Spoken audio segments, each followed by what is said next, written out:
All right, I think everybody's here and we are on. Okay. Is Ariana back? Yes. Yeah, she's here. Oh, you're in the middle. All right. We returned to open session at 4:02 p.m. No action was taken in closed session. All right, I think everybody's here and we are, sorry, on. I'm on double YouTube. There we go. Okay. Next up is item 4, which is our board visioning workshop. Jill or Ms. Marks, I will hand it over to you. I'd like to reintroduce you to Ariana Arios and Diana Marino from Communications Lab. We've been working with them on strategic planning and communications planning. And we as a staff have been involved in that for several months and are looking forward to having a visioning session with the board based on the data we've collected from our stakeholder surveys, from interviews, and just getting down to looking at exactly what we want to look like, what does exceptionality look like. And we've been using as a kind of a Bible, Scaling Up with Excellence, which is a great book, and it's kind of based on design theory. So, Ariana? So hello, everybody. I hope you can hear me okay. Make sure I don't want to yell at my computer. But thank you for having me. This is, we've been with your organization long enough and we know your history that for you as a board, you have been through an awful lot. And, you know, I know some of you are probably looking at what is next. And so what we're going to go through today and what we want to get out of today is that, you know, you're not always going to be here. And the organization is so much different than what it was when Oxford started many years ago. So this is actually a fun exercise. And I'm sure many of you have already, if not all of you, have already been through something like this through different organizations or boards you've been a part on. But this is kind of the dessert for all of you, is to really help you know, your executive leadership and the organization set what the standards are, set what the mission, vision, values are going to be, so that they are sustainable, they are enduring, and long after, you know, you've said goodbye to the board and you're able to, you know, have your evenings back and not worry about this every single day, that there is a direction and a vision that's moving forward and endures past you, past Jill, past any of us, and the organization can continue down a pathway that you help set today. So, Ariana, I feel like this is Raymond. I feel like you're opening the gates and sending me out to pasture right now. I feel like that's well, it's a truism that none of us are going to be here forever. So if the pandemic has taught us nothing, it's taught us that. So no, Mr. Raymond, I would never send you out to pasture. What I want to do is give you something that you can leave your mark on, so that 20 years from now, OPA is still going strong, bigger and better than ever, and you have a say in that legacy. Is that better? yes. Okay. All right. So I think, Amy, you can just tell me if I'm wrong or not, but I think you've turned over some of the controls to me so I can go through the presentation that I have. Yes. Okay. I'm going to share my screen. I have never done this before with the PowerPoint, doing it as a presentation. So I'm going to see if this works. Oh, look, I can see everybody. That's awesome. Okay. Let me just move some controls around. So there we go. So I can see everything. Okay. So let's see how I advance slides. There we go. Okay. So what we're trying to get to, as I just said a moment ago, is that with your organization, you are a very different organization now than you were several years ago from when you were from the start. One of the things that, as we've explored who you are and where you were and where you want to go, and we've worked extensively with the executive leadership, is that while there are many, for lack of a better term, traditions or values or supposedly way things that Oxford did or stood for, there was no there.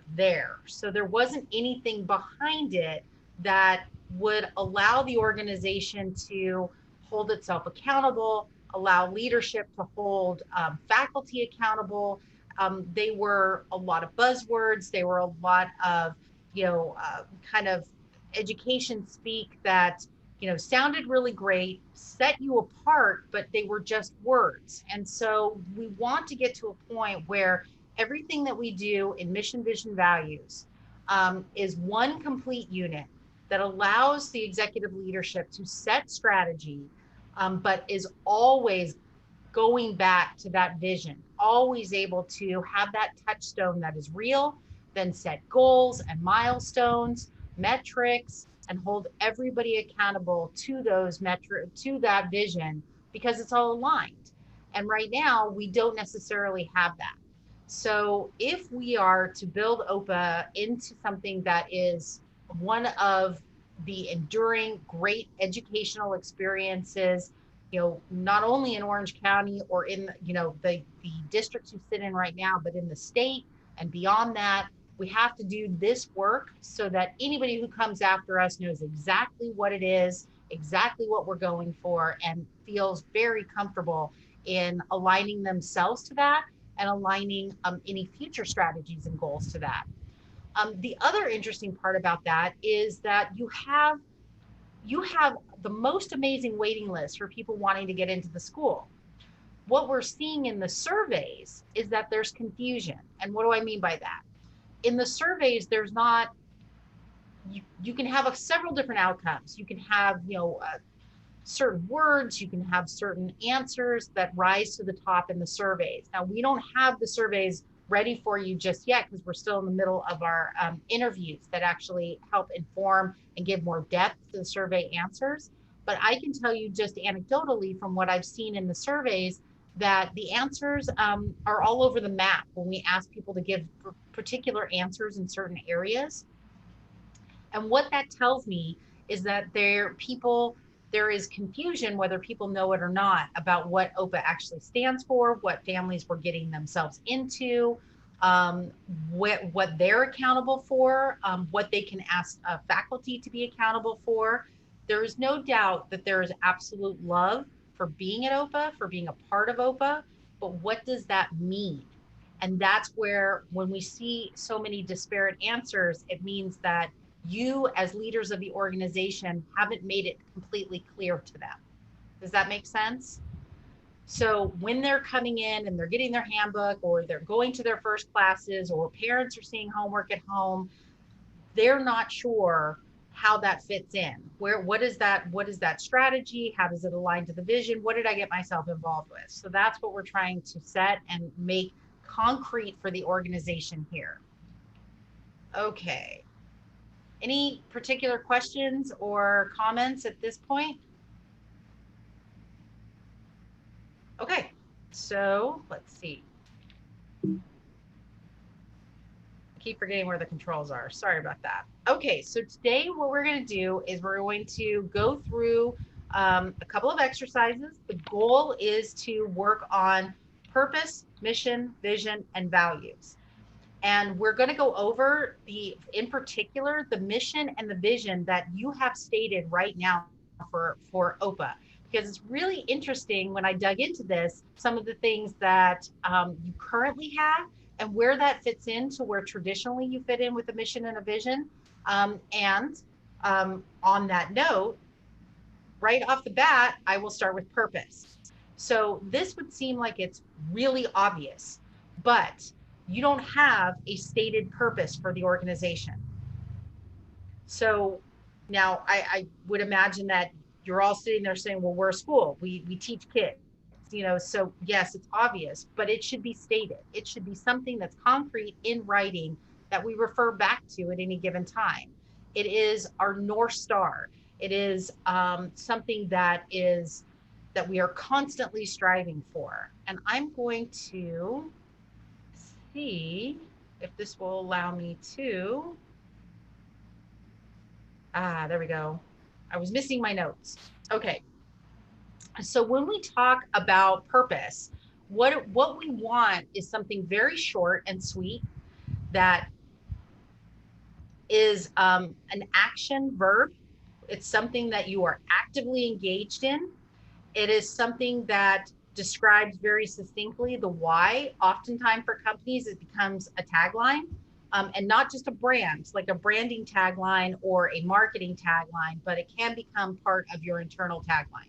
And what do I mean by that? So while they don't make it public, when you look at a company like Etsy, their purpose, when they talk about themselves, they say we knit. So KNIT. And what does that mean for them? It means that they are dedicated to building a community of craftsmen, of artisans, of artists. And their goal is to create that community by knitting people together, whether that's buyers and sellers, artisans and artists, whoever it is. And the knitting being an active, being that we knit, being active as an active verb, that's what they do. That's how they bring it all together, and that is their guiding star. So that is what they look at as their purpose. So when we look for us for our purpose, does it describe the why of your organization rather than the what, but the why? Is it inspirational? Is it easy to remember? Will it ever be fully achieved? And it's perfectly okay if it won't, because sometimes it can be not only inspirational, but aspirational. And like I said before, it should be action oriented. So, and it should be verbs or a verb. So what I'm going to do is to start us off, I'm going to run you through an exercise. So I would like you to think about this. And we're going to go around to each of the board members and the leadership and say, we exist to. We exist to what? What is your why on this? So does anyone want to go first? And I'm going to have Diana, if you will capture their answers and write it down. Mr. Raymond says that we build future leaders of the world. Could we Future shorten world it down? leaders. That's fantastic. Can we shorten it down? We build future leaders or future world leaders. Is that too long? No. We build future world leaders. Is that too long? No. Well, you got that, Diana? Yes. Okay. Joseph, do you prefer to go by Joe or Joseph? Pretty indifferent. I'm sorry? Supreme being. Well, I have a. Joseph's fine. I'm agnostic. Okay. How would you answer that question? Oxford Preparatory Academy exists to what? Maximize each student's potential.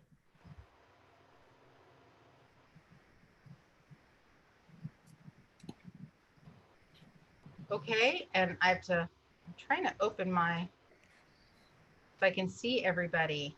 She said mine was great when I said it. You didn't say that when you said yours. I'm not a competitor. I don't want to turn it into that, but. Raymond, I'm totally conversant in nonverbal communication. I got that. Oh my goodness. Miss Delight, I'm going to turn to you before they force me to run away. Exceptional educational experience for students.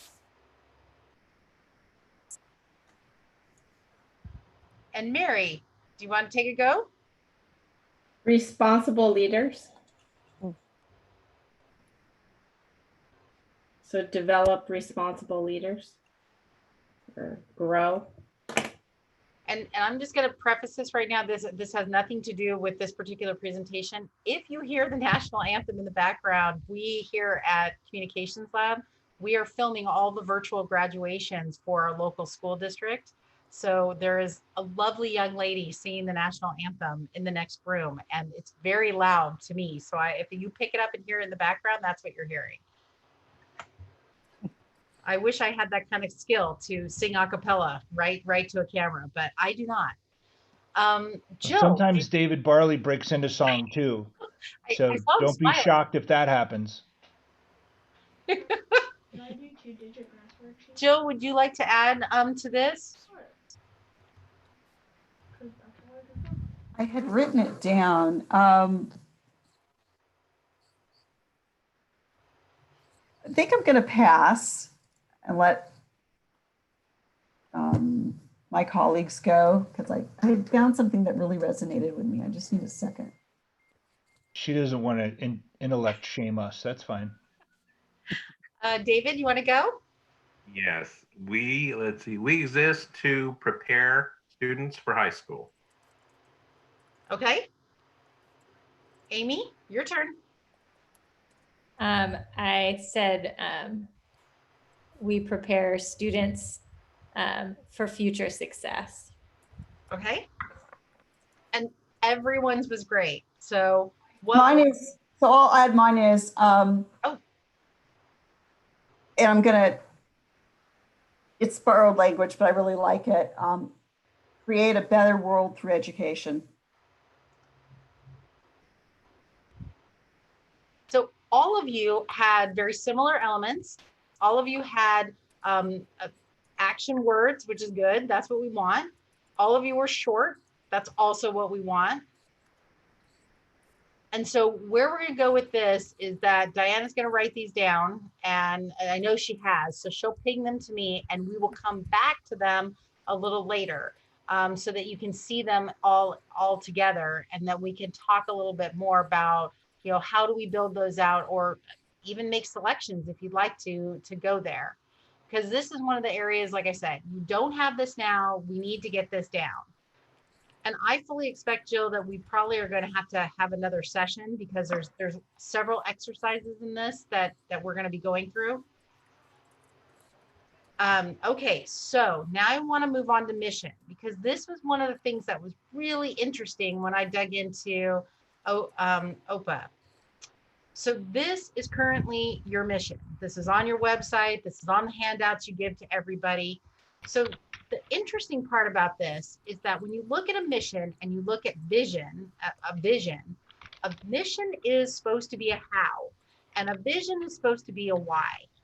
And when I looked at OPAs, I really felt like that that these had been transposed. So I don't know how long ago these particular ones were created. Amy, maybe you can tell me, or Jill, maybe you can speak to that. But when you look at them, and especially if you look at, and I didn't make a slide where they're side by side, I apologize, but the mission that you have now is really a why, which means that it's more of a vision. And when we get, and I'm just going to flip over just so you can see it while we're talking, when you look at the vision, it's very specific. It has like tactics in there about how you do what you do, which means that it's more of a mission. So they're transposed, if that makes sense to everybody.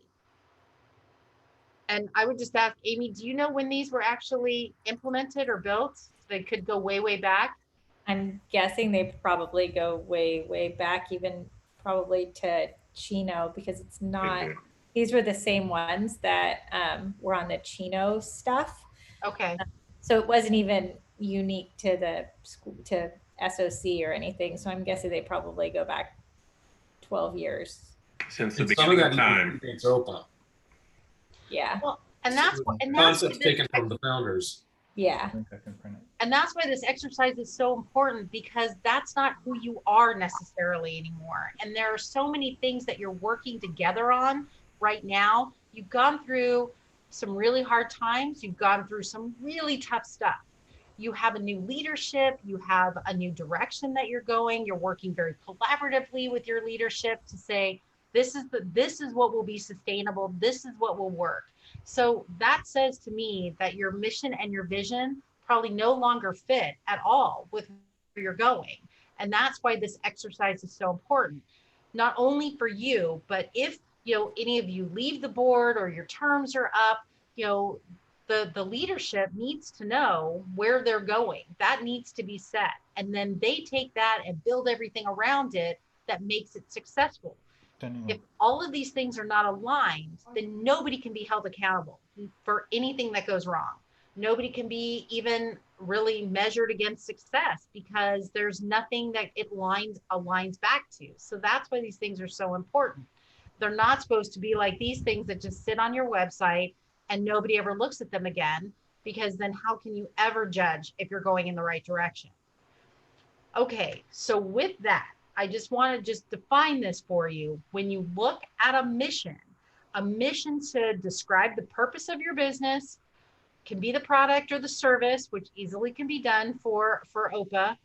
And it should be a meaningful statement that distinguishes the company from its competitors. So, you want to be able to tell that competitive advantage that you have. Why are you different? And it's really interesting when you look, of course, at schools, because so many schools have all the same thing. And what we would like for overall long term for OPA for you to look at is to almost be a little bit more corporate, less of the educational hierarchy, although we want to put things behind there, tactics and strategies that are specific to the educational community. We want to reach for something higher with what we're doing in the mission and the vision, as well as with the purpose. So again, I'm going to move forward to the vision, where the vision should be a why and define the organization about what you're currently doing. The vision is your ultimate goal, what you would like to accomplish. And again, it doesn't mean that you ever will accomplish it. It's just what you're always striving for. In addition to that, when you look at what we just said about the purpose, the vision can be the longer statement of the purpose. So the purpose may be the short and sweet version of it, the tagline, the easy to remember, inspirational. The vision is, let's take that and now open that up a little bit. Tell me more about you just told me your purpose. I'm intrigued. Now I want to know what the vision is behind that. Give me the longer definition of that. When we talk about the vision and how it works in terms of a framework for strategy, it is a framework for your strategy. It's a guide for individual behavior. It's a source of inspiration. It's the basis for your culture. And this is a really big part of what is needed for OPA. Again, going back to you aren't who you were before. When we look long term, one of the things that we often say on the business side is what got you here will not get you there. So that is kind of doubly true for OPA. What got you from where you were there is, got you to where you were, where you had some really hard times. We actually don't want to go back there ever again. And so where we're going from here is very different, and we want to redefine that. So this is something that is just super important for the organization, especially because you don't want to, if you can help it, you don't want to bring baggage with you. So it's a really exciting opportunity to do new things, to stretch yourselves, and to put a whole new definition on yourselves, that then as you build the culture around it, there are traditions, there are things that we can honor, but they should be more concrete. They should be things that are, nice to haves, not necessarily needs to haves. And we'll talk about that a little bit more as we get further in. When you talk about purpose and vision, it's also the compass. So when I'm gone, when Jill's gone, when Raymond's gone, unfortunately, at some point in the future, you will have a compass. Everybody will have this compass that they can refer back to. Nobody will be lost. Nobody gets left behind, because everybody knows where we're going and why we're going there. It's also a glue that holds an organization. So when you talk about culture, that's exactly what culture does. And culture can be good or bad. I talked about this when I talked with the executive leadership. One word that does come up a lot whenever we do these kinds of sessions, and certainly it was a word that came up a lot in your surveys, is we talk about family. When you're talking about an organization, I completely obsess over the word family, because I don't want anyone to think of an organization, a professional organization, as a family. Family is the root of all dysfunction.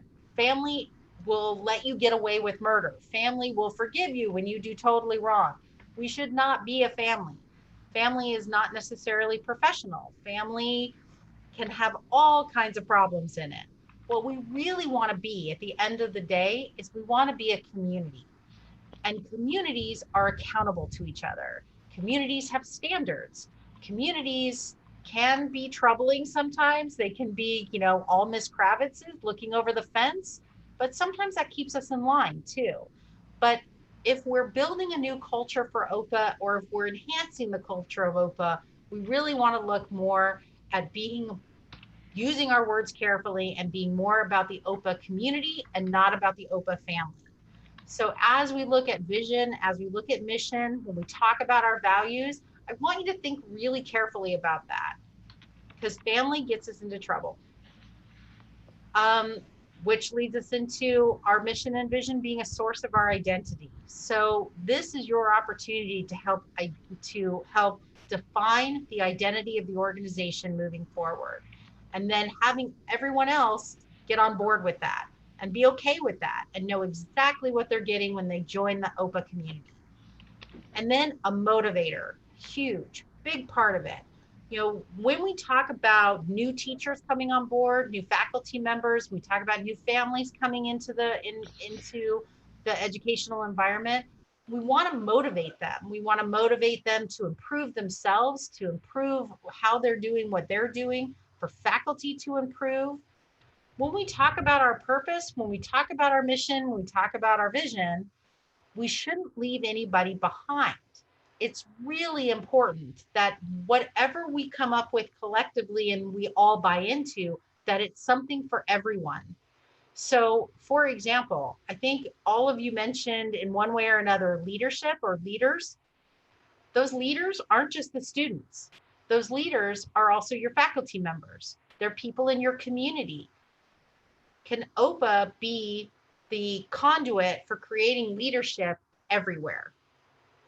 And what does that mean? Can we motivate people to be the best that they can be and to lead in every aspect? Students can lead, faculty can lead, chancellors can lead, your executive leadership can lead, everybody can be a leader. Because I found it very interesting, and I would like to throw this out to talk a little bit about it. Champions is a word that's used a lot.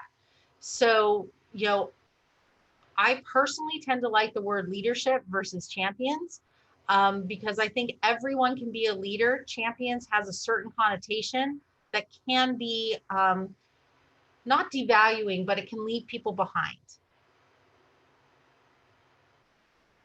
And I would like to just throw it out to the group, you know, the champions aspect, where did that come from and how did that evolve? We can touch the third rail of Champy. Yeah, you can touch the third rail. This is a safe space, so. Ooh. That's scary. I honestly don't know where it came from. It's our mascot and it was ever since Chino as well. It was sort of it was the mascot that was created when the Chino school first opened, because I have a book all about Champy in my old office. You mean a binder? It's a binder. It's blue, teal and white. Has a big picture of Champy on it. And actually, Champy is not a figure that we can use. You have to pay a fee to a guy in. He's copyrighted, so yeah. Champy would be something that we would probably be good to get rid of. He's copyrighted by who? Some guy in Chino. Oh, okay, okay. But he's a mascot. He's a mascot. That has somehow evolved into an identity for students in schools. So all of our students are now referred to as champions. If you enable chat, I will send you the image of Champy. Can I do that? How do I do that? Okay, let's see. I can. There's the chat. I can see the chat. Chat should be enabled now. Yeah, should be. I think the word. Sorry. Now you have it. Oh, it does. I think the word champion, it comes out of a strong sense of competition, whether it was, you know, founders, whether it was former leadership. because there's such competition in the schools. I noticed, when I came, and the idea that competition, results in elevating your abilities, everybody's inspired, but it does leave people behind. But there's just this strong competition that I think we inherited between the schools, amongst teachers, in terms of test scores and reporting out, and it's individual versus teamwork. And I think it's about teamwork. I think it's about leadership and developing leaders to be able to lead teams. But I think it really had settled previously on just a highly competitive nature of things. And Actually, the name of the newspaper out there in Chino is the Chino Champion. I'm not sure if it was tied to that. Interesting. So does anyone else have anything to say about champions? So as this group, kind of the leadership of your organization, is there a feeling that could be altered, left behind, put in the past, or like minimized maybe, so it's not necessarily about the students, that it stays as a friendly mascot, but maybe not much more than that?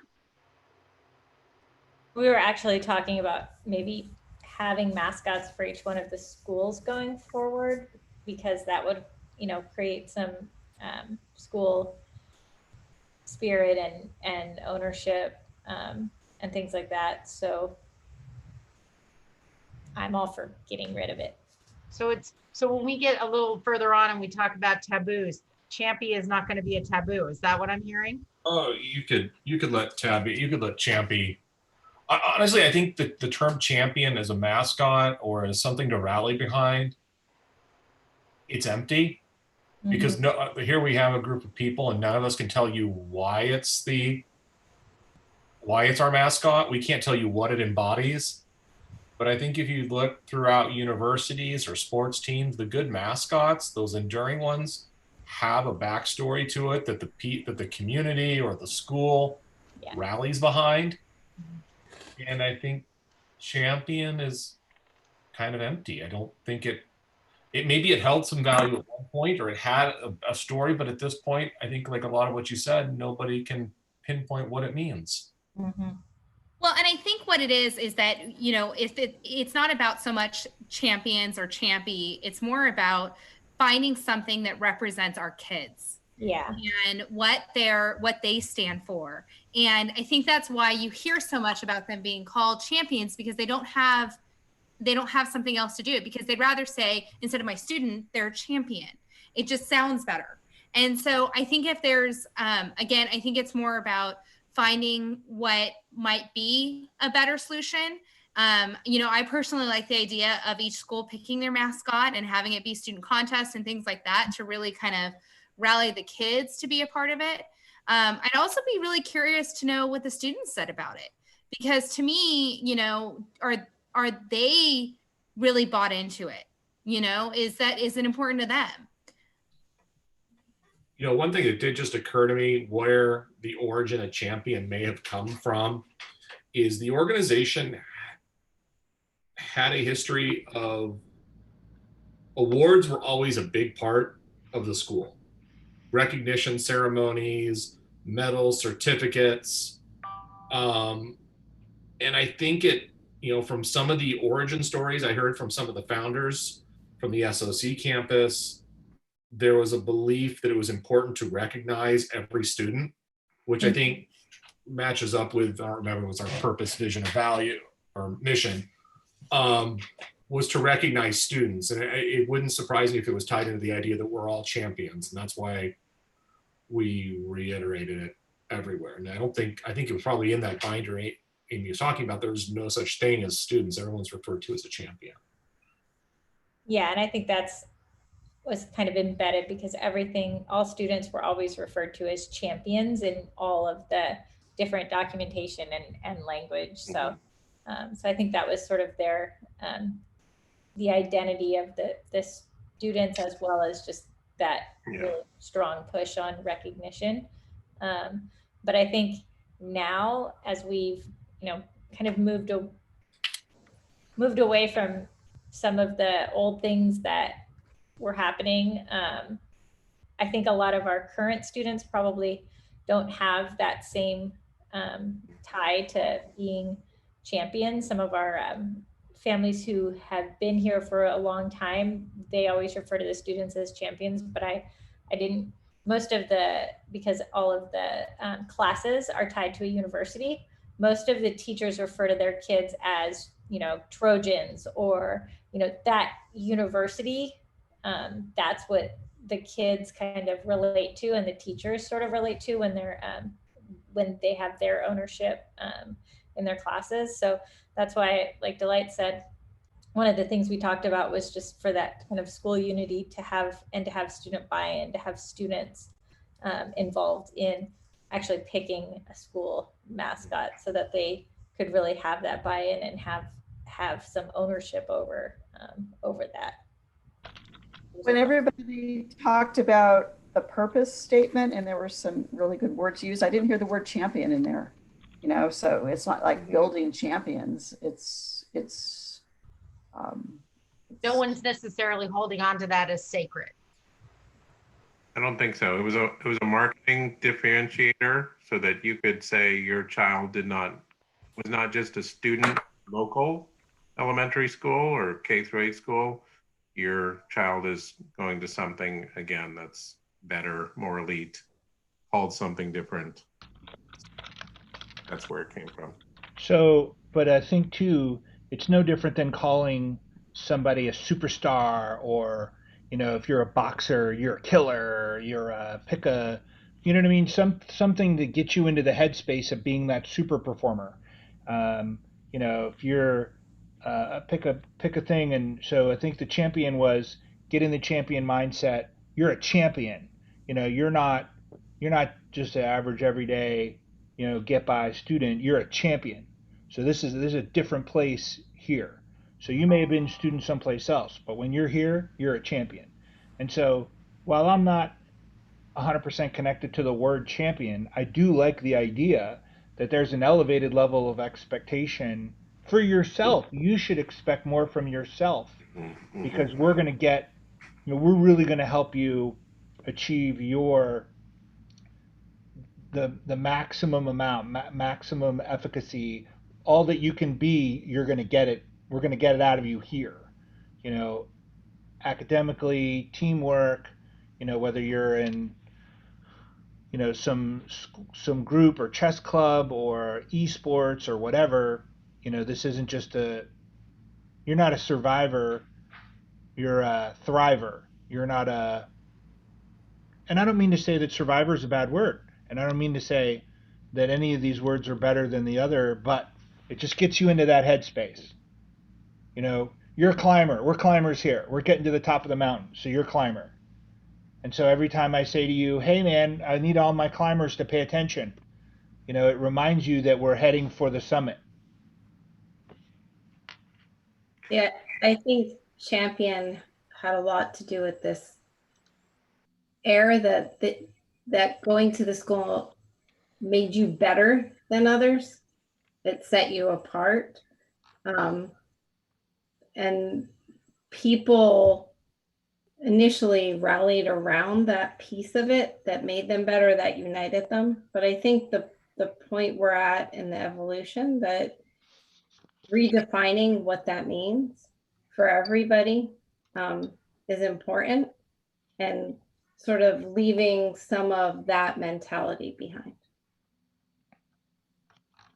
So one There's additional nothing to say note, we don't. there's I'm sorry, go ahead, David. I'm sorry, Ariana. One additional note. There's something to what I think Raymond and Mary saying. You've got, when you think of the Marines, right? Just the Marines, you automatically go to the few, the proud, the underpinning about what it means. That's what was missing from Champions. It was plastered all over the place. It was whatever, but there was no underpinning to it. So it may be whatever we do in the future, it just needs to be You conjoined. need to walk the walk. Yeah, it's got to be. But I think part of Champions was, if you look back and, if this is a memory lane exercise, I think the idea was that every OPA school was a blue ribbon school. And the test results were, you know, top of the heap, off the charts, we're champions here. And if you come after us, you're coming after a champion, so be ready. It's not going to be easy to upset you know, we're not the also rans here. We're not the Me Too's here. Well, and there's nothing to say that we need to make a decision today Uh, to let this go or move on with it. It was something that as I was exploring and preparing for today, it just kept coming up to me coming back. I kept coming back to it over and over again and couldn't find anything in the literature or on the website that really spoke to it, although it was everywhere. David, you're absolutely right. When I would look at photos and videos, the word was everywhere on banners. It was all around. But how was that defined? How was that, messaged to people? And there's nothing to say that we couldn't keep it and build the backstory that it needs to have resonance and value behind it. So, and maybe that's an exercise for a later day. Maybe it still does work. Maybe it is the best word, but is it beneath everything else? Like when we talk about leaders, which all of you mentioned, is it something that's subordinate to that? And I think one of our other bigger questions, which we're not necessarily going to get to today, is that I don't think it's been clearly defined whether we're all going to be OPA or if we are going to be, OPA as two separate schools with two different identities, and then you're managing that. And so that's something is going to be a larger discussion at some point, because what that framework looks like is a big deal and very different from what if it really is separate schools, but you're all part of kind of a mini entity within a larger entity of the school districts. How we keep that cohesive bond, all of these words will matter, and how we keep that bond. What is that glue that keeps everybody together? So having some things that are the same across both spheres will be important. And it may be champion, or we may have to work on defining it as something new. We need those glues. Okay, so I'm just going to move you along.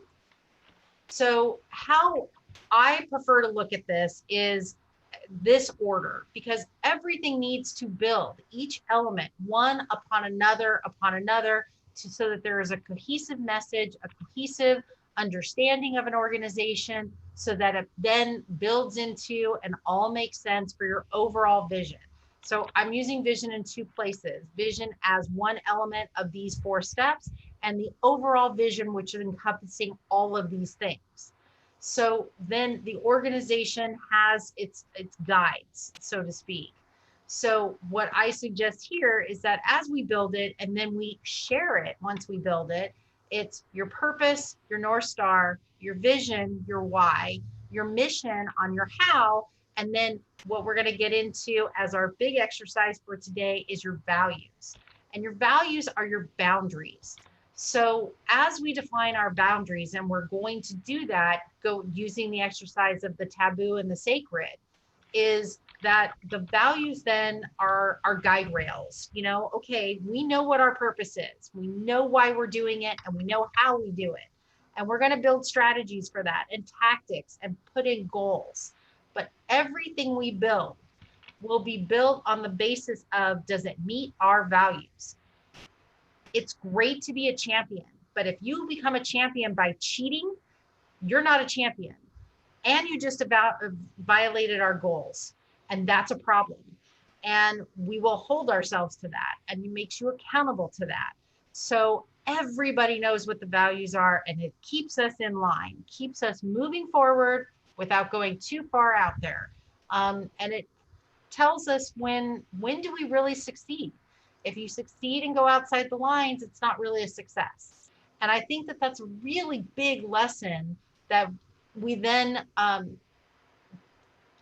share throughout the organization, because that's certainly where, Oxford got into trouble before. We're going to be champions. We're going to do this. These are our goals. This is our mission, vision, values. And yet how they got there went way outside the lines. And then things devolved from there. So this is an opportunity to build things that last and last well beyond any of us. So with that being said, I'm going to give you something that when I worked with the executive team and just, based on what we've talked a little bit about, I want to give you an example so you can see how it might look. So this is not to say this is the end all be all, but if we were going to put new things into place, this might be what it looked like. So our purpose is to build leaders. Our vision is to build compassionate, courageous, innovative global citizens to lead the world of tomorrow. And our mission is OPA is a community of exceptional schools dedicated to challenging students to exceed expectations, become critical thinkers as they engage with dynamic teaching that makes them self-motivated, competent, and lifelong learners. So you can see how one thing builds on another. That we start with the short and the sweet as our purpose and our North Star. That we talk about why we do that.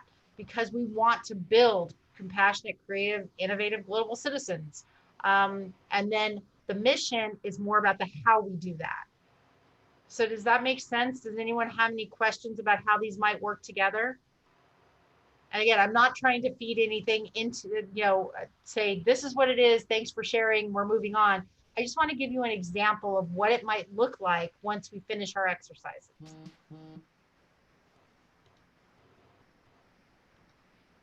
No comment? You just gave us those as examples? Yes. Okay.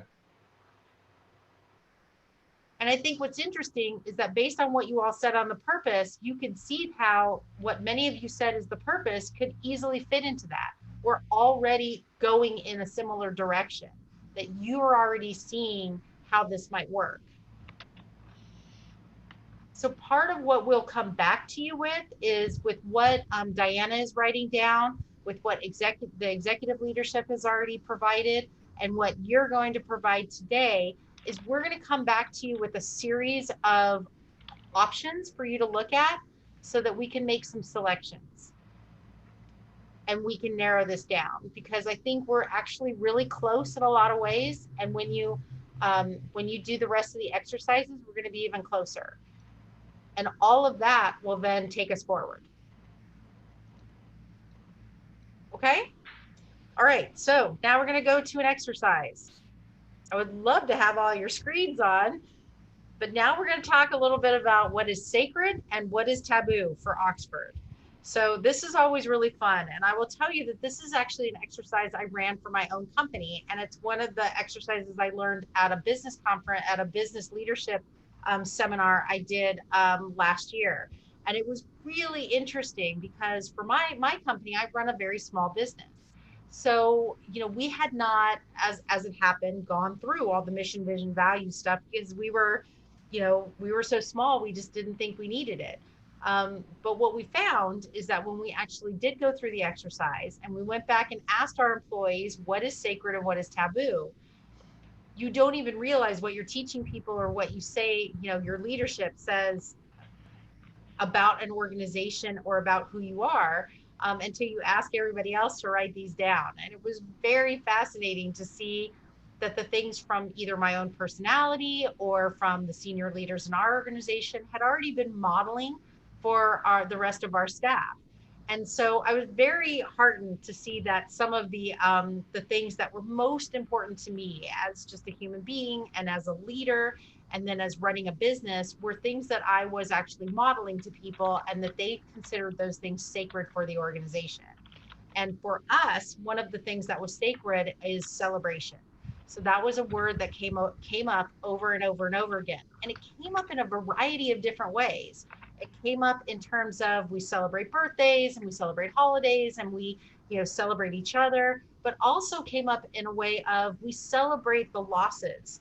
so that people understood that even when we lose, even if we lose a contract or something doesn't go the way we want it to go, that we celebrate with each other that you did your best. You did a great job. You know, you did everything that you could do. You left nothing on the table, and we celebrate that too. So those were things that were really interesting to learn. And they are now all part of our values. So we have set a very concrete set of values. And it's interesting, we had a client that we did the same thing with. So they are committed to their values. And I will share this with you, and it's a public meeting. So that's kind of interesting if anyone wants to go back to here. So I won't name names. They had an issue where they had a client that was going to, this is a client of ours, and they have clients. And they had a client that was going to dump them and was going to drop them as their provider for a service. And in the process of learning all this, of course, there was a lot of anger, and they were so frustrated, and they were very, very upset. And it just permeated through the whole organization. And there were a couple of people in the leadership who said, you know, we need to fight this. We need to fight this 100%. We need to go after people. We need to do letters to the editor. We need to embarrass people. We need people to know that this was not on the up and up. It was not right. And we need basically our pound of flesh. And so as we were talking all this through as a strategy, and, you know, everybody's getting worked up and everyone's, you know, talking about it, what are all the things we can do to get back at them and or try and save this client?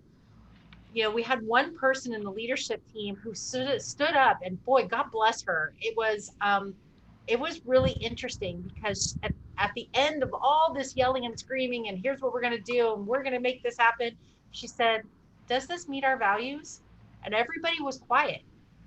And we went back and looked at the values, and doing anything that would have been mean or, you know, reactive in that way, or certainly, you know, trying to be exact retribution on somebody was absolutely against their values. And they all sat around and the conversation shifted. And so when I talk about guide rails, that's exactly what I mean. They sat there and they talked it through and went, okay, this doesn't meet our values. What should we be doing? What do our values tell us about how to deal with this? Is this a client we really want? That they would do something like this to us, that this is part of their culture and how they do things? Is this where we're going? Is this going to be baggage we don't want to maintain anymore?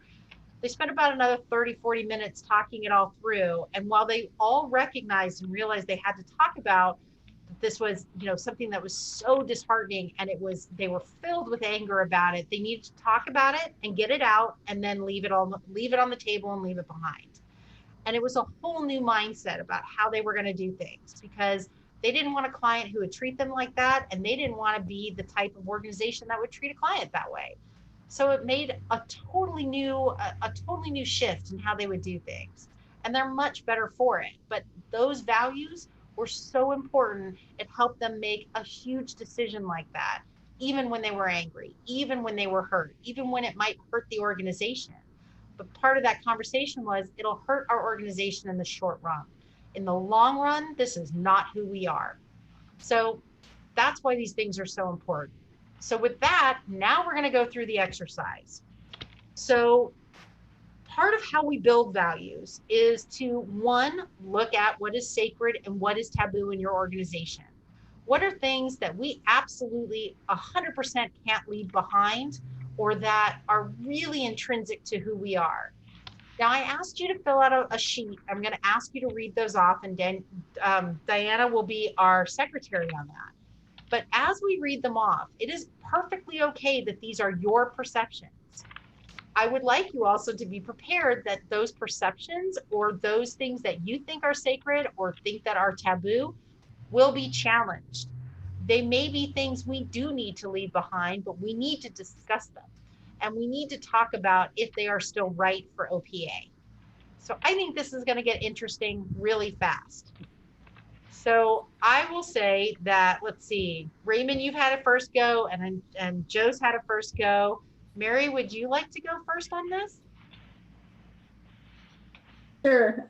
Mine is actually pretty short. So taboo, I honestly didn't come up with anything from the past that I would consider taboo to not touch moving forward.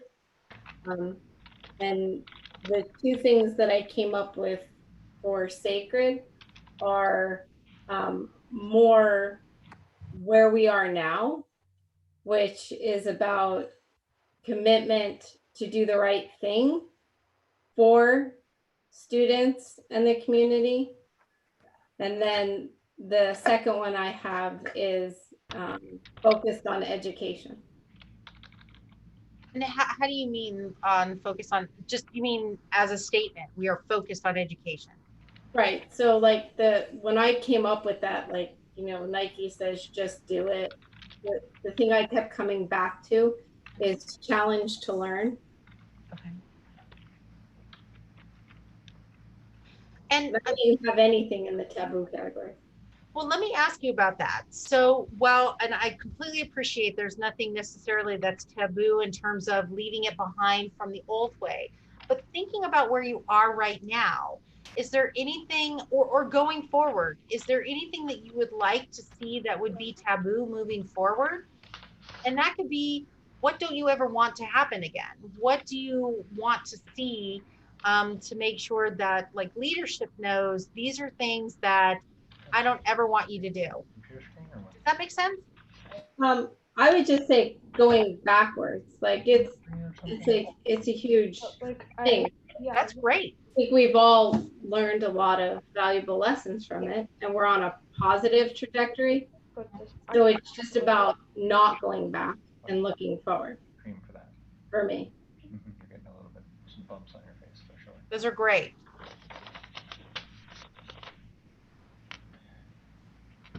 Would anyone like to go next?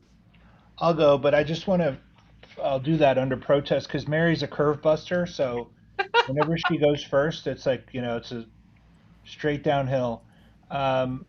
So for taboos, I got underperforming, not doing your homework. So poor behavior,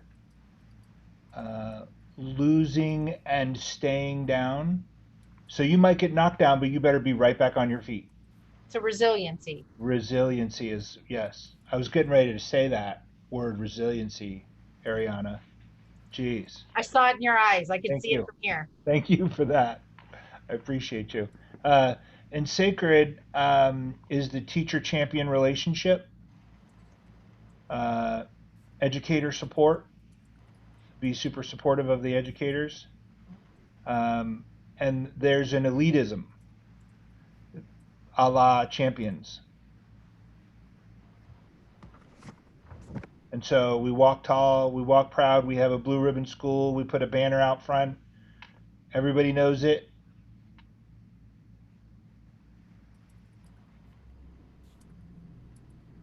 When we talk about your current faculty or your leadership, is there anything that you would like to say in terms of what would be sacred as far as your teachers? Is there a defining attribute or, the way in which they behave or how they do what they do that you would define either as sacred or that you would never want to see?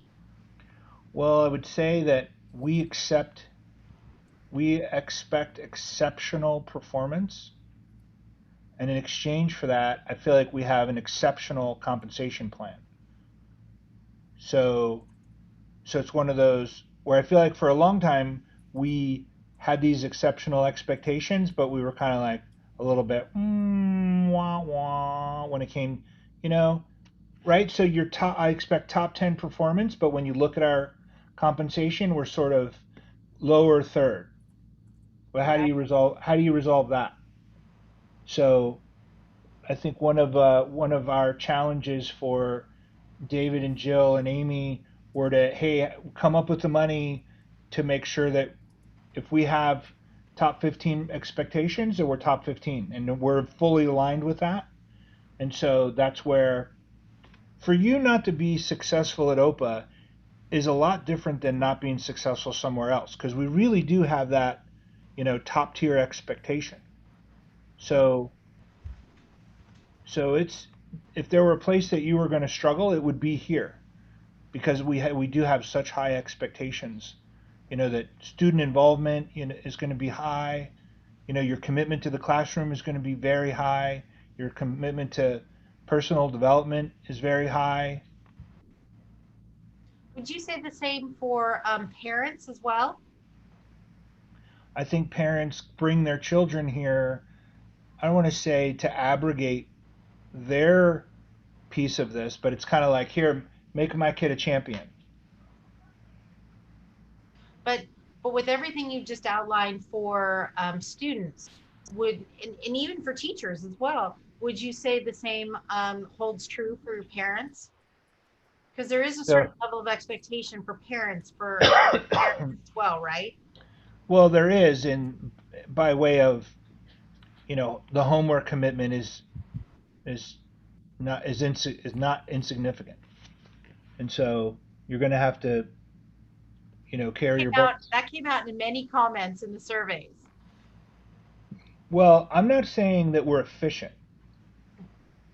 I think there's a lot of opportunity for us to do a better job of communicating, because I'm a parent. Mm-hmm. And one of the good sides of having parents on the board is I can say to you that I don't feel like I'm super synced up with what's expected. I have 3 children in OPA, Mm-hmm. and this kid has Google Classroom, somebody else has something else, somebody else has something else. I got to go to 3 websites, I got to look at 3, different things that are not the same, and it's hard. And like, my kids miss class sometimes, with this remote thing, Mm-hmm. where I don't feel like it's incredible to share. Google Calendars are totally shareable, to share that with the parents, to not have to say, look, my kid's 12. I love them, but they're 12. And sometimes they forget, Yeah. you know? And I think, Diana, if I'm not mistaken, we had a couple of different comments like that where there was some disparity between classes and how teachers were teaching their classes. And while we want them to be innovative and we want our faculty themselves to be leaders, that disparity is on just front and center display right now that all the parents are home watching their students do Right. classwork. Is that right, Diana? That is correct. Yeah, we've had multiple parents.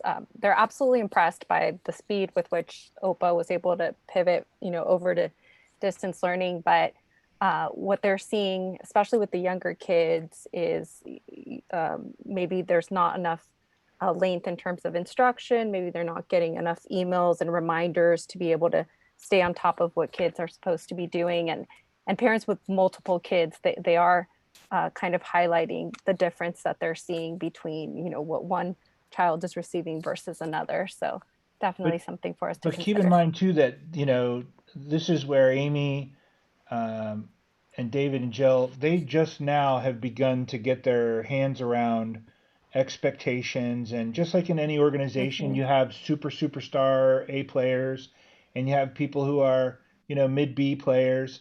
And it doesn't mean that anyone's better than the other. It just means that, man, I'm in my life place where I'm now. I don't have kids. I don't have a husband. I don't have, or a wife, and I'm just super all in. And that's going to, it's easy to say, well, how come everybody doesn't do that? Well, because everybody's got a different life here a little bit. But there are some things that ought to be standardized, and that's where Amy and Jill and David, I feel like, are doing a great job of saying, hey, we've got to do some coaching with some of our, teacher staff members to say, hey, we got to get everybody to this level, right? We need everybody to be at least A minus. Everybody's got to be A minus. And if you're not A minus, we're going to coach you up to be A minus, unless you don't want to be coached.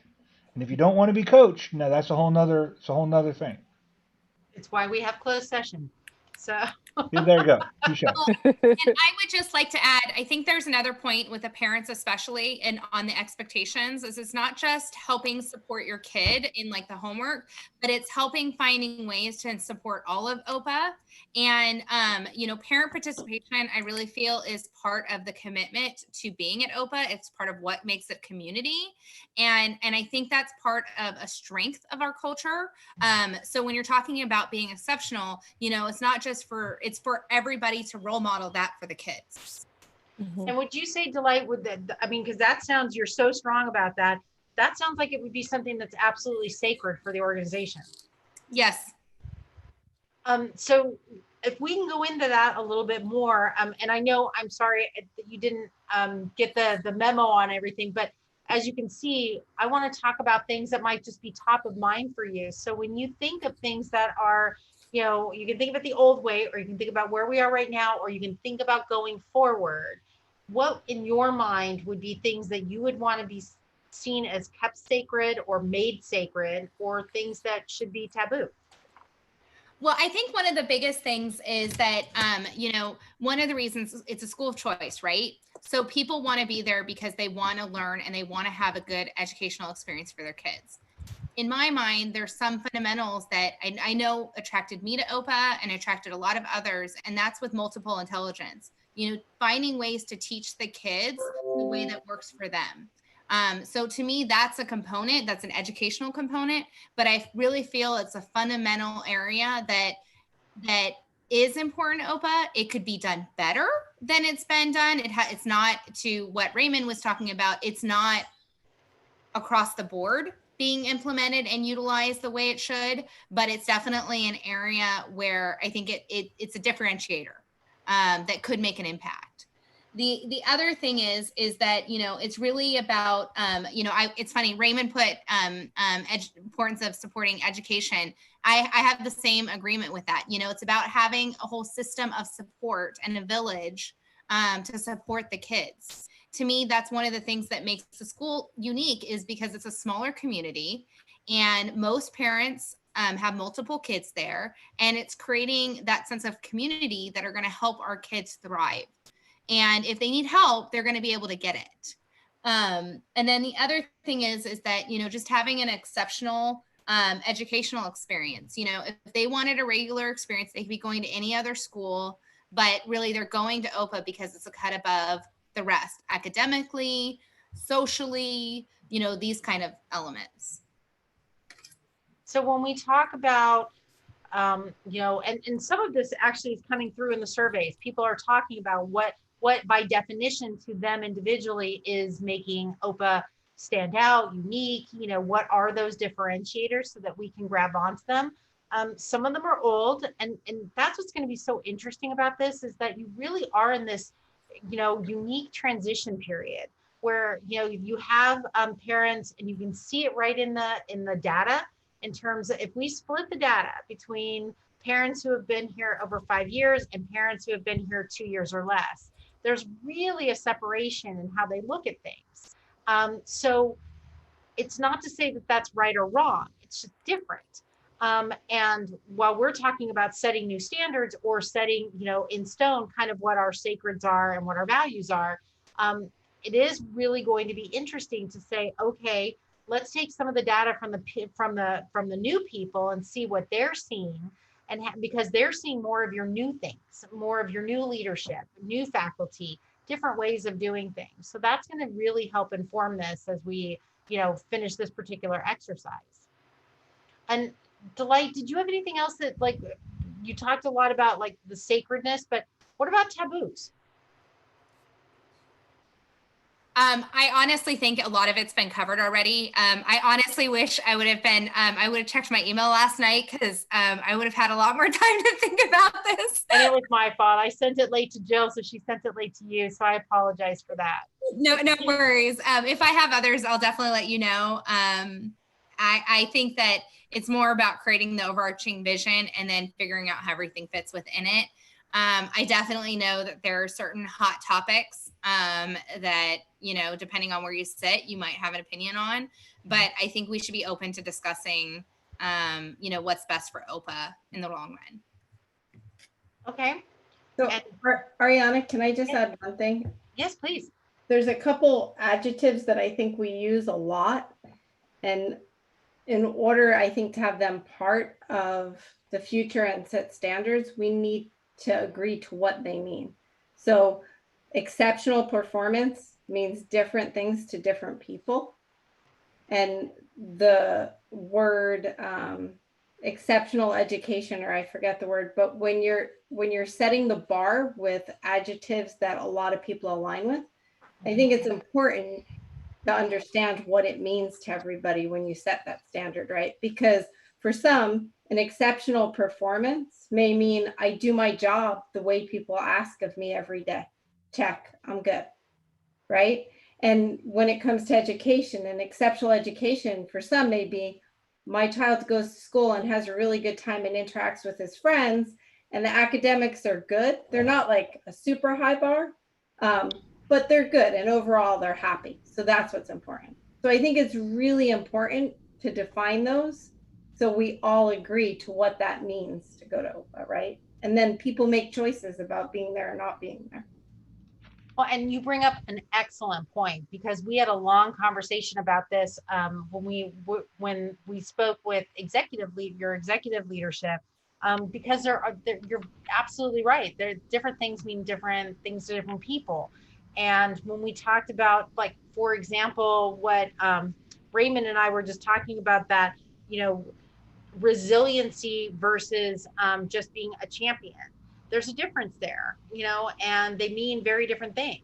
But they can all be part of exceptionalism. But what is it that you really want to teach? What is it that you really want to be sacred?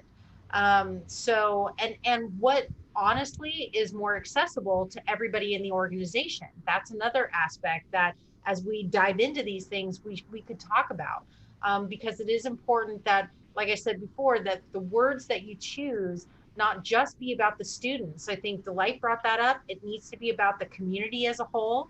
It needs to be directed towards parents as well, and it needs to be directed towards faculty, so that, if whether it's a student or a faculty member, if they're resilient, they don't give up on students, and students don't give up on the work, and parents don't give up on the community. And so you see how we just build that cycle that we all are a part of. So when we get to once we get past this exercise and this initial, and we come back to you, I'll make sure that we add that in, Mary, that we really look at the verbiage that we choose and discuss it and make sure everybody's definitions are correct. Because when we build the comms plan, part of what we'll do is we'll include those definitions. Awesome, thank you. Okay, Jessup, you're up. All right, so I'm a little like Delight. I saw this late last night and didn't have much time to think it through, but the sacred seemed easier, but one was academic rigor. My second was community. The third, I couldn't find the right word. Innovation didn't seem right, but the school seemed, at least when we first came, there was an interesting blend of the traditional and the non-traditional. How are you? That made it appealing. What's happening? Oh, they can't see now. No, we can see now. We can hear. Raymond, you're not on mute. Joseph, you're just another curve buster, dude. I am. My fourth thing on for sacred was transparency. We don't hear that word as often anymore. I like to think it's because we're operating in that manner now, but I think that whoever is running this organization going forward should always be committed to that value. The fifth thing I had written down was excellence in everything we do. That we demand it of ourselves, we demand it of our executive leadership, our teachers, our students, and it's not just it was excellence in everything. And that ties into the last thing I had down, which was standards. We have standards and we expect people to meet them and to at least be pushing towards those standards as they move forward. For the taboo, I struggled with the right word. I have all sorts of words for this. Ultimately, I just came up with the past. We've been so focused on the past. It's dragged us down. It's colored our debates, colored interaction with people. It's colored people's beliefs and what they're entitled to. We need to put the past in the past and move forward. I wrote down the word cronyism. We had created teams and sub-teams and sub-sub-teams at every level of this organization. that were all pursuing their own individual agendas, and the way to get ahead was really to be part of the right team. That has to end. And I don't think it's part of the organization anymore, but we can never go back. And certainly not healthy for your community. Terrible for the community. And you use the word, and I wrote it down, family. I cannot tell you how many times we heard people say we are the OPA family. And it is a phenomenal term because it embraces so many things that we want. But we heard it used a lot in the wrong way. You can't restructure the organization because we're a family. Of course. That's not serving our children, or serving the students. So you were very eloquent in how you said it, so I added it to my list. I also had the color teal, but that's just because I actually heard the conversation about how that came about, and I've had to discuss it with many people. So the color teal or family or both? Teal. No, family I added after the fact when you talked about it. I said that's exactly right. That's the problem, is people had expectations that they could keep a job here. They had expectations of compensation. They had expectations that they would not be held to a standard because we're a family. We're the OPA family. And you would hear a lot of times people say, I want to go back to us being a family, or let's go back to the way we used to do it, where we were always a family. Right.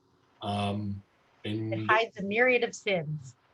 And it was never, we all came together as a family and achieved great things. That was never the context in which the word family was used. So it was very clarifying to have you. It was more protectionist.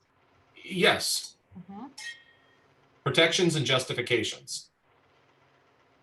One of my favorite learning moments in my life is I was the director of communications at Compton Unified School District. And I was that director as part of a state takeover. And they had seen themselves as a family. And that family put dead people on the payroll. That family allowed all of the higher leadership to lease Mercedes-Benz. That family allowed students to sit in classrooms with open ceilings and electrical wiring falling in, because nobody was responsible and nobody was accountable. And that was a lesson that I learned a long time ago, and I will never, ever forget it. Family can be very dangerous. We love our family, but our family is our family. This is our community, and that's something different. Right. Okay, so Joseph, you brought up some really great points about where you don't want to go back to, and where, what things like we need to memorialize so that we don't backslide. And I think that that's really important. So I would just say, as kind of a last go through, does anyone have anything they want to add, that the conversation has brought up, anything that they want to include, either in the sacred or the taboo, that we should be aware of? Anything fresh come up for anybody? And then I want to throw it over to the leadership, because I'd like them to share a little bit of that with you all, to talk about, what their feelings are. No? All right. Jill, David, or Amy, would either of you like to go first? Any of you? I'm sorry. I'll go. So do we want to talk about sacred or taboo first? Let's go with taboo. It's like a game show. I put down that nexus that Joseph was talking about, like unhealthy boundaries / family / nepotism. But that's a taboo versus community. Each one of those could be their own taboo, actually. I know, but it's really, Joseph, I think he articulated the taboo very well. Silos. Jill, I can't believe you're talking about that. That's taboo.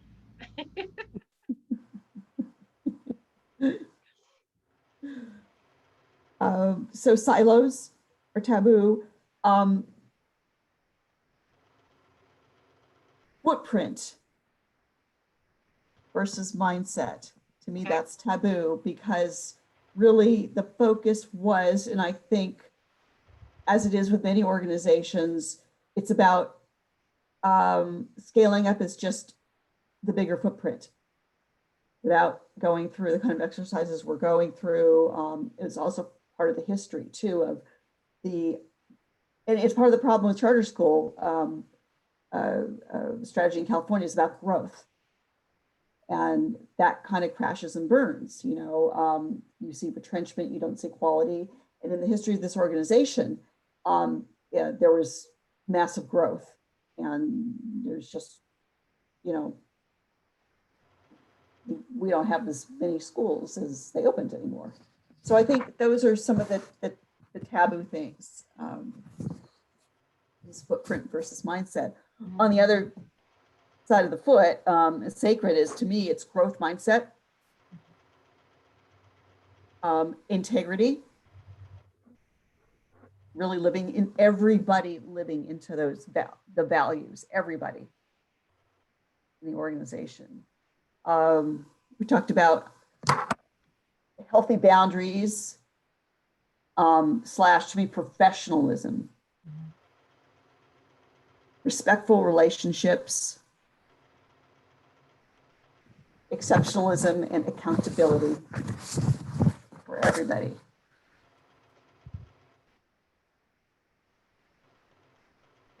Is that all of them? Yeah. Okay. And just so for the board to know, this is something and part of your homework, and I think Jill already shared this with you, the book Scaling Up Excellence is a book we'd like you all to get if she hadn't already shared that with you. They talk about all of the things that we're talking about today, but when we talk about mindset versus footprint is literally geographic. How big is your footprint? It's, an army marching across an open field, and how many franchises can you get? How many different locations can you open? And that's fine. But if your mindset, your values, your mission, your purpose, if all that isn't set in stone and it's not clear to everybody's working, you can build a ginormous footprint and it will all fall apart because it's not based on anything. It's not based on something that everyone can be held accountable for and everybody knows which direction they're going into. And once you have a mindset and the mindset is spread and trained and reiterated and as Jill said, entrenched throughout your organization, whether it be the faculty or the students, the parents or the leadership, once it is entrenched, then when you grow, you can make little adjustments for culture or the geographic area that you go into, and have a little adjustment here or there, but you're always coming back to that mindset. You're always being led by your values. So there's a big difference, and most people don't even see it. They just grow and grow and grow, and then they're surprised when things fall apart, and they fall apart because those other really important tasks were done. So I just wanted to give a little background on that. Go ahead. No, wait. Something I want to add to taboo are freeloaders or free riders, where everybody has to be kind, work hard, and invest into the direction we're going. And people who just do their thing or are not working as part of the group or the professional learning community, it's free riding, and to me that's a taboo. And that is across the board, students, faculty, parents, yes. All of it. Okay. Would you say, just thinking ahead, if that taboo turns into a value, that then we let people know that that's one of our values? Is that something that if a faculty member doesn't want to toe the line, that they would be held accountable to? Is it something a parent would be held accountable to? I think when I said accountability, it was across every stakeholder in this organization, all of us. Amy, do you want to go next? Sure. I mean, a lot of mine are probably similar to kind of what everybody else has said so far, because I know that, Jill, David, and I have talked about these quite a bit. That just means alignment. I know, but I'll start with taboos. I think one of the big taboos in our organization is just like that sense of entitlement, that, you know, I've been here forever, or I've, you know, my kids have gone here for so long, or I've worked here for so long. And there's always been sort of these groups that feel entitled to everything and don't have any accountability. Just generally, I mean, we are OPA. Taboo would be continuing any illegal practices that were happening in the past. That's probably a given, but I had to throw it out there. And we should define it and put it down in concrete. So, and then just not, I mean, I think Joseph said something about transparency, but, you know, I had just hiding things and trying to pretend like things weren't happening. So, you know, really trying to make sure that we are continuing to be transparent and have good communication with everyone, especially our, you know, our families, our authorizers, all of that. And then I know one of the big things that I have heard from a lot of our families and our teachers is that, you know, they want OPA to remain unique and not become a district school. So I think one of the big taboos is that no one wants us to be a district school.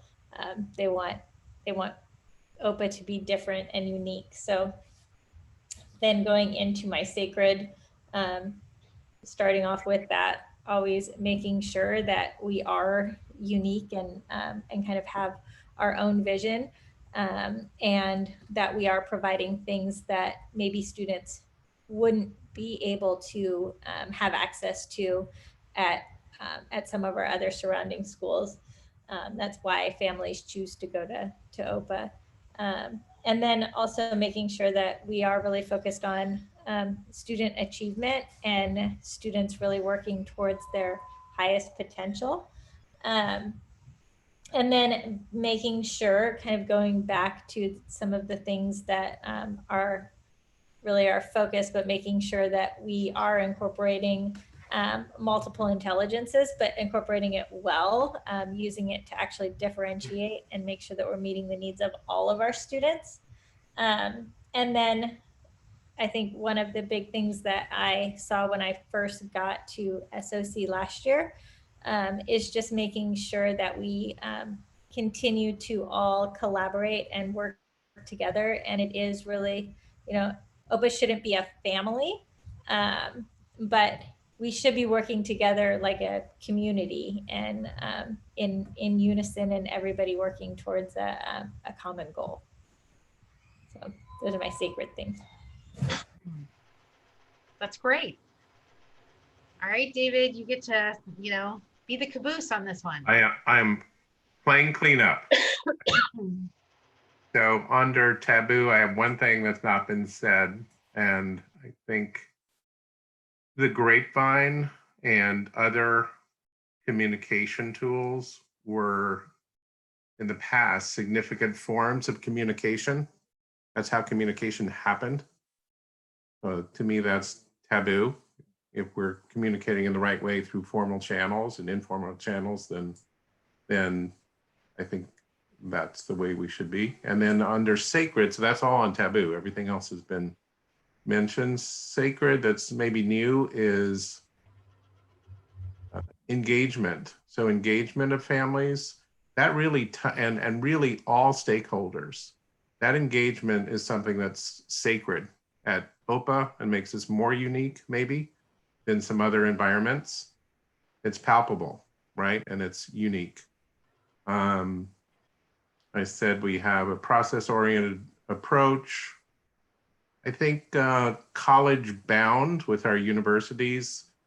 I don't know if it's sacred or not. It may be something that's up for discussion for us at some point, but it's a big part of the culture, has been, as we talk about that. And then the last one that's probably new I wanted to add was fun. OPA was always and always has been perceived, and it's a serious thing. So I want it to be considered, and we should consider it. Fun has been a big part of the learning and why people wanted to be here, why students wanted to learn. OPA had a special sauce of fun, and I think it continues and has to continue into the future. I think that's great. And everybody brought something different to the table, so that's perfect. So, and before I just close out, having heard everything and heard from your leadership, anything else you want to add? Anything that was triggered that you don't want to forget? Okay. Well, that being said, if you had your forms, if you have, a little bit more time, you give it a little bit more thought, please fill out the forms and send them back in, send them to Jill. I think you all have my email address too at this point, and send them along if something comes up in the next week or so. That would be great. I encourage that. Especially now that you're thinking about it, you may go along your day and just go, ooh, I had a great idea, or this is something I didn't think of at the time. So this is not like the end all be all. I would love to encourage you to add to these lists, because with the sacred and taboo is how we build your values, because it really lets us see what's important to you, both good and bad, both where you don't want to go and where you do want to go. So if something else comes up, please share. So with that, okay, there was the taboo. So we're at the 2-hour mark right now. So I just want to talk to you a little bit about what happens next. So I've talked to you a little bit about all of this today in terms of, we also have the survey out, we have the interviews out. So your stakeholders are going to have a part in this process as well. They are going to be bringing things back, just as David said, like we asked them, what is most important to you? What makes OPA unique? What makes it special? What do you love about it? And what are things that can be improved? Some of those will inform the values and the sacreds and taboos as well, because they will be providing some of those ideas. What we do is that we take all of these and we group them into categories, and we start building a draft set of values for us to come back to you and say, based on this conversation, based on what we got from the surveys, based on what we got in the interviews, here's where we think you should go. And then that gives you the opportunity to tweak and adjust as you see fit and as what's best for the organization. In the same way with everything that Diana has written down, as we talked about purpose and we talked about mission and vision, we didn't dive as deep into mission and vision because the values really inform that, and we have the surveys. So the idea would be that we would set another one of these meetings, and we're gonna get into it. I'm gonna bring you a set of everything based on everything we have, what you've said here, what the surveys say, what your executive leadership has said, and the interviews. And we're gonna just start scrapping away at it. Do you agree? Do you not agree? If you don't agree, why? And fight for what you want. So we will fight probably a little bit against each other. We'll butt heads, but that's good and it's healthy, because we should, just in the discussion we had about the champions part, we should be able to defend what we want, and we should be able to speak about it with a sense of passion, honestly. And then all of those will be rolled into a package once we've decided and made, final decisions on everything, will be rolled into a package for the communications plan and for a rollout. Now is the perfect time to be doing this because we can roll it out for the new year. You have new parents coming in, new faculty. We'll be looking at training opportunities, and all of this can be rolled out. If at that time other things need to change or be updated, or we need to have conversations about it, we can discuss it in the context of these new tools, these new set of parameters for the organization. So that's kind of how will happen next. We won't wait more than 30 days to have another session. I know it's a little bit more difficult in terms of doing a special meeting, but we will do one more special meeting where we bring all this back to you. And my expectation would be it will be within the next 30 days. And that's kind of everything that we have at this point. So I can't thank you all enough for being such willing and active participants. Does anybody have any questions for me or for the executive team that we should go over before we sign off? I think everybody's done for the day. So, which is why we did this particular time slot in case we had to go a little bit longer, but you guys are very efficient. So it's all good. Part of that resiliency, Mr. Raymond. All right, well, that's all I have. I guess Joe probably has to end the meeting formally, correct? I do. So do I have a motion to adjourn? I motion to adjourn. Okay. Do I have a second?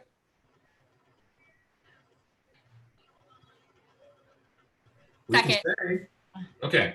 All those in favor of adjourning, say aye. Aye. Aye. Nays? Motion passes unanimously. We are adjourned at 5:37 p.m. Thank you very much. Thank you. Bye. Thank you, everybody. Aye.